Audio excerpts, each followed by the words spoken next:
चर्चा झाली, प्रशासनाने तुम्हाला काय सांगितलं काय नाही? जे शेतकऱ्याचं नुकसान झालं तर आमची सर्वप्रथम मागणी हे सरसगट शेतकऱ्याला नुकसान भरपाई द्यायला पाहिजे।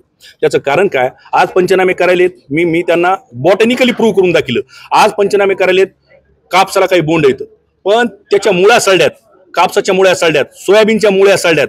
तर आज जरी हिरवे दिसलेले असले पिकं, काही पिकाला शेंगा असतात, सोयाबीनला शेंगा असतात, मुगा उडदाला शेंगा असतात, कापसाला पाते असतील, 4 दिवसांना गळून जाणार। त्याचं कारण काय, ते पाण्यात हे पूर्ण पिकं मुळे सळल्यात आणि त्यांना पाण्यात असल्यामुळे त्यांना ऑक्सिजन मिळणं, आणि मग आता ऑक्सिजन मिळणं तर ते पिकं हळूहळू ते मुळे हे सोडून देतात, पिकं सोडून देतात, शेंगा सोडून देणार, पाते सोडून देणार, आणि 4-5 दिवसानंतर पाने पिवळे पडणार, पाळं गळून जाणार, त्याचे कापसाचे बोंड गळून जाणार, सोयाबीनच्या शेंगा गळून जाणार। आता पंचनाम्यात बरं दिसणारं चित्र 8 दिवसांना अजून काहीच राहणार नाही, आणि म्हणजे 100% नुकसान आहे। त्याच्यामुळं हे घाट पंचनाम्याचा न करता शेतकऱ्यांना सरसकट नुकसान भरपाई द्यावी अशी आमची मागणी।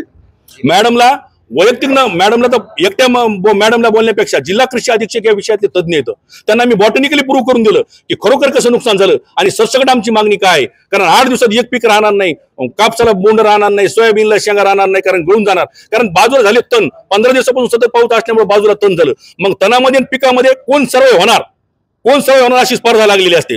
मग आता पीक शेवटी काय करतो, स्वतःला पिकाला स्वतःचा जीव वाचवायचा असतो, मग ती नुसती काळी राहती, मग पीक काय करते, सोयाबीन शेंगा सोडून देतात, कापसाचे बोंड सोडून देतात, म्हणजे नुसत्या काळ्या राहतात।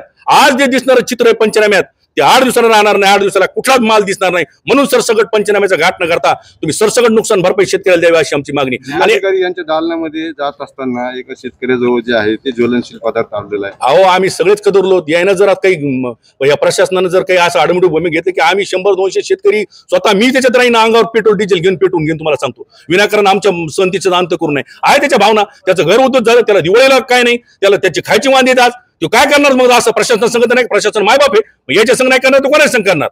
गुन्हा दाखल होईल ना आता? गुन्हा खरं तर प्रशासनाने गुन्हा दाखल करू नये, करायचं तर माझ्यावर करावं त्यांनी। ठीक आहे, शेतकऱ्याच्या भावना आहेत, समजून घेतल्या पाहिजे त्यांनी, गुन्हा दाखल करू नये, आणि केलं तर माझ्यावर पण गुन्हा दाखल करायला पाहिजे अशी मागणी माझी।